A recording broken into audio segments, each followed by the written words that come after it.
എരിവിൻ്റെ രാജാവ് എന്നറിയപ്പെടുന്ന മുളക് നമ്മുടെ ഭക്ഷണത്തിലെ അവിഭാജ്യ ഘടകമാണ്.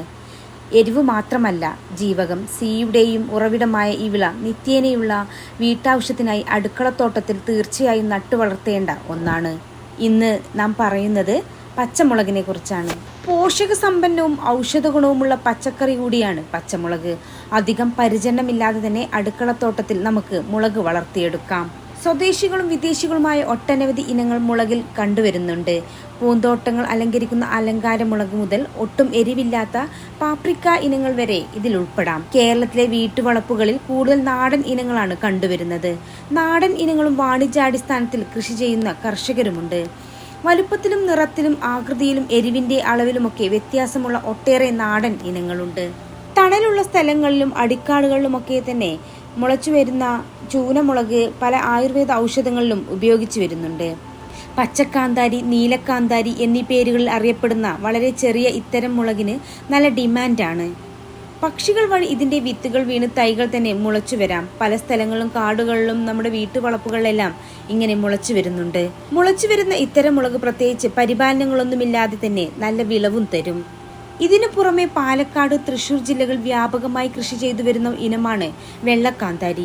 ആനക്കൊമ്പിന്റെ നിറത്തിലുള്ള ഈ മുളക് പാൽമുളക്, സൂര്യകാന്താരി എന്നൊക്കെ അറിയപ്പെടുന്നുണ്ട്.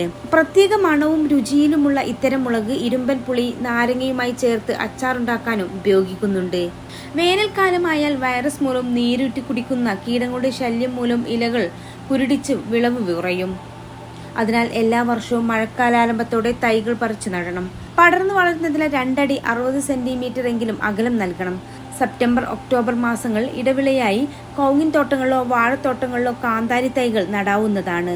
തണലുള്ള സ്ഥലങ്ങളിൽ ജലസേചന സൗകര്യമുണ്ടെങ്കിൽ കൃഷി ചെയ്യാം.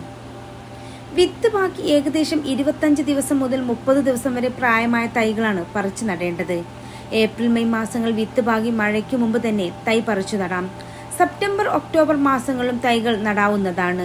നടാനുള്ള സ്ഥലം നന്നായി കിളിച്ച ശേഷം ഉണക്കിപ്പൊടിച്ച കാലിവെള്ളം ചേർത്ത് സമ്പുഷ്ടമാക്കി നടാനുള്ള ചാലുകളിലും വിതരണം. പിന്നീട് മണ്ണുമായി ചേർത്തിളക്കണം.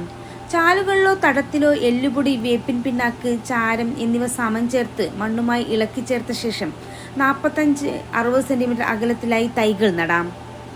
മൺചട്ടികളിലും ചാക്കുകളിലുമൊക്കെ പോട്ടി മിശ്രിതവും ജൈവവളക്കൂട്ടും ചേർത്ത് തൈകൾ നടാൻ കഴിയും. സ്ഥലപരിമിതിയുള്ളവർക്ക് മട്ടുപ്പാവിലും കൃഷി ചെയ്യാം. വെയിലുണ്ടെങ്കിൽ തൈകൾക്ക് തണൽ കൊടുക്കുകയും നിത്യേനെ നനയ്ക്കുകയും വേണം. ഒരാഴ്ച കഴിഞ്ഞാൽ തണൽ മാറ്റി ചെടികളുടെ കടയ്ക്ക് വെള്ളം കെട്ടി നിൽക്കാതെ ഇടവരരുത്. നട്ട് 1 മാസം കഴിഞ്ഞാൽ ജൈവവളക്കൂട്ട് ചെടികൾക്ക് ചുറ്റുമിട്ട് മണ്ണിളക്കി കൊടുക്കാം. ഒപ്പം നനച്ചു കൊടുക്കുകയും വേണം. പൊടിച്ച കടലപ്പിണ്ണാക്ക്, കോഴിക്കാഷ്ടം, ആട്ടിൻകാഷ്ടം എന്നിവയിൽ എന്തെങ്കിലും ഒന്ന് ചേർത്താൽ മതി. കോഴിക്കാഷ്ടം കുറഞ്ഞ തോതിൽ ഇട്ട ശേഷം നന്നായി നനയ്ക്കണം. ചെടികളുടെ വളർച്ച അനുസരിച്ച് വളം ഇടയ്ക്കിടയ്ക്ക് ചേർക്കാം.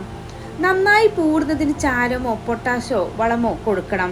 മഴ കുറയുന്നതോടെ നനച്ചു കൊടുക്കേണ്ടതുണ്ട്. വീട്ടാവശ്യത്തിന് കൃഷി ചെയ്യുമ്പോൾ ജൈവ കൃഷി രീതിയാണ് നല്ലത്. എന്നാൽ വാണിജ്യാടിസ്ഥാനത്തിൽ കൃഷി ചെയ്യുന്നവർ രാസവളങ്ങൾ ഉപയോഗിക്കുന്നുണ്ട്.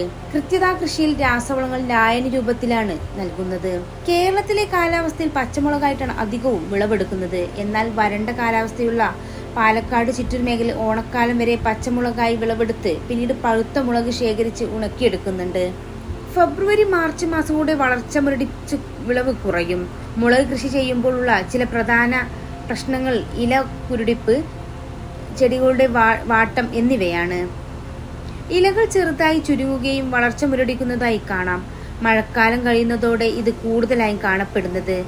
പല കാരണങ്ങൾ കൊണ്ടും ഇങ്ങനെ സംഭവിക്കാം. പുതിയ ഇലകൾ വീതി കുറഞ്ഞ് താഴേക്ക് വളഞ്ഞ് സഞ്ചു പോലെയാവുകയും കാണുന്നുണ്ട്. ഇലയുടെ അടിയിൽ ഇവ കൂട്ടത്തോടെ ഇരുന്ന് നീരൂറ്റി കുടിക്കുന്നത് മൂലമാണ് ഇലകൾ ചുരുണ്ടുവരുന്നത്. ഇലകളുടെ അടിഭാഗത്ത് വെള്ളം ശക്തിയായി സ്പ്രേ ചെയ്യുന്നതും തണുത്ത കഞ്ഞിവെള്ളത്തിൽ ഇളം തണ്ടു ഇലകളും മുക്കിയെടുക്കുന്നതും ഇവയെ നിയന്ത്രിക്കാൻ ഫലപ്രദമാണ്. സർഫെക്സ് 4 ഗ്രാം 1 ലിറ്റർ വെള്ളത്തിൽ എന്ന തോതിൽ കലക്കി തെളിച്ചു കൊടുക്കുന്നതും നല്ലതാണ്. പച്ചമുളക് നല്ലതുപോലെ വളരും.